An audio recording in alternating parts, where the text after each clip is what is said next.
പാലക്കാട് മണ്ണാർക്കാട് തെരുവുനായ ആക്രമണത്തിൽ 7 വയസ്സുകാരന് പരിക്കേറ്റു. സായൂജിനാണ് പരിക്കേറ്റത്. സ്കൂൾ ഗ്രൗണ്ടിൽ കളിച്ചുകൊണ്ടിരിക്കുന്ന കുട്ടികളുടെ ഇടയിലേക്ക് തെരുവുനായ്ക്കൾ ഓടിയെത്തുകയായിരുന്നു. ഇന്നലെ ഉച്ചയ്ക്കാണ് സംഭവം. കൂടുതൽ വിവരങ്ങളുമായി അജിത് ബാബുവാണ് ചേരുന്നത്. അജിത്, സംസ്ഥാനത്ത് തെരുവുനായ ശല്യം അതിരൂക്ഷമായി തന്നെ തുടരുകയാണ്. നിരവധി ആളുകൾക്കാണ് അത്തരത്തിൽ പരിക്കേൽക്കുകയൊക്കെ ചെയ്തത്. ഇപ്പോൾ ഏറ്റവും അവസാനമാണ് സായൂജിന്റെ ഈ ഒരു പരിക്ക്. എന്താണ് സംഭവിച്ചിരിക്കുന്നത്?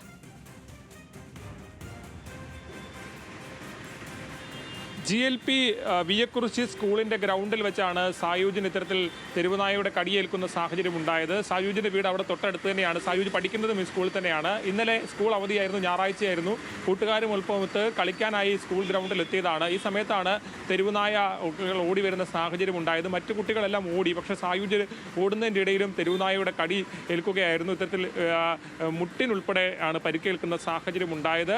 ഏതാണെങ്കിലും ഈ പ്രദേശത്താകെ തെരുവുനായയുടെ ശല്യം രൂക്ഷമാണെന്നുള്ള പരാതി നേരത്തെ നാട്ടുകാർ ഉന്നയിച്ചിട്ടുള്ളതാണ്. നേരത്തെ നിരവധി തെരുവുനായകളുടെ ഭാഗത്ത് നിരവധി അക്രമ സംഭവങ്ങൾ ഉൾപ്പെടെ ഉണ്ടാകുന്ന സാഹചര്യങ്ങളും ഉണ്ടായിട്ടുണ്ട്. ഇതിന് പിന്നാലെയാണ് ഇപ്പോൾ ഒരു കുഞ്ഞു കുട്ടിക്ക് കൂടി ഇത്തരത്തിൽ കടിയേൽക്കുന്ന സാഹചര്യം ഉണ്ടായിട്ടുള്ളത്. സ്വാതി.